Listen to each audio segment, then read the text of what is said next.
स्थगित को शांति का वचन भाई भगत सिंह के द्वारा अप्रैल 26। तेरे संग रहते हुए मैं पृथ्वी पर और कुछ नहीं चाहता।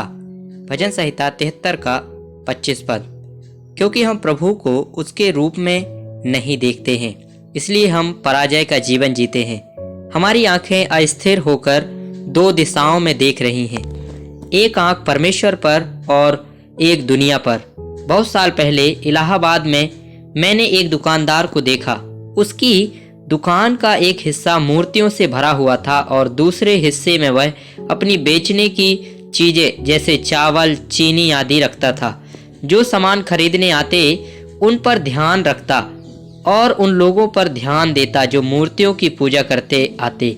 वह दोनों काम चतुराई से कर सकता था। वह जानता था कि ग्राहकों को कैसे ठगा जाता है और साथ ही वह जानता था कि मूर्तियों की पूजा कैसे की जाती है। बहुत से विश्वासियों के साथ भी ऐसा ही है। उनकी एक आंख परमेश्वर पर है और दूसरी किसी और चीज पर, इसलिए वे आध्यात्मिक रूप से अंधे हो जाते हैं। जब आप वास्तव में उसे देखना चाहते हैं तो आपकी दृष्टि केवल उसी पर होनी चाहिए। हम अपना समय उन लोगों और चीजों को देखने में बर्बाद करते हैं जिनका हमसे कोई लेना देना नहीं है, और इसलिए हमारा जीवन इतना बंजर है। यूहन्ना प्रेरित जैसे मनुष्य भी धोखा खा सकते थे। हमारा प्रभु यूहन्ना से प्रेम करता था और उसके पास उसे दिखाने और देने के लिए बहुत कुछ था। आप प्रकाशित वाक्य की पुस्तक में किसी भी अन्य रहस्य से अधिक रहस्य पाते हैं, लेकिन वे सभी यूहन्ना के सामने उसके बुढ़ापे में प्रकट हुए जब वह जेल में था और बहुत निराश था। फिर उसने वो देखा जो किसी और ने नहीं देखा था। हमारा प्रभु उसे सारा स्वर्ग और उसका सारा राज्य दिखाने में सामर्थ था।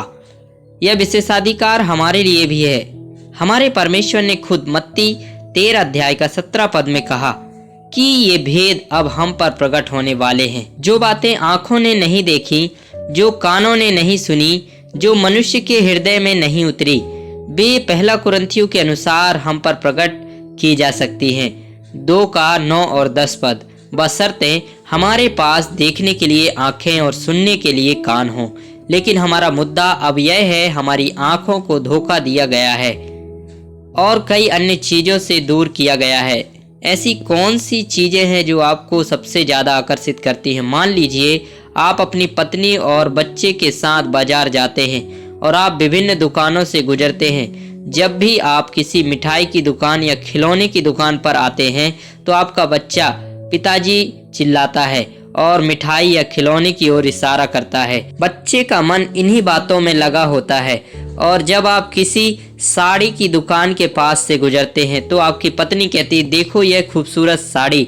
इस प्रकार हम सभी उन चीजों से आकर्षित होते हैं जो हमें सबसे ज्यादा पसंद होती हैं। अब क्या आप कह सकते हैं कि प्रभु ने आपको देखने के लिए आंखें दी हैं कि आप अकेले उन्हीं की ओर आकर्षित होना सीख सकते हैं? यदि नहीं तो भजनकार की तरह भजन संहिता 119 के 18 पद में प्रार्थना, मेरी आंखें खोल दे, देखने के लिए आंखें देने के लिए प्रभु से मांगो, तब तुम प्रभु यीशु का ऐसा सौंदर्य और महिमा देखोगी जैसा पहले कभी नहीं देखा। यीशु की ओर देखें और उसकी ओर देखते रहें, और कोई पुरुष या स्त्री या कोई और वस्तु आपका ध्यान अपनी ओर ना खींचे।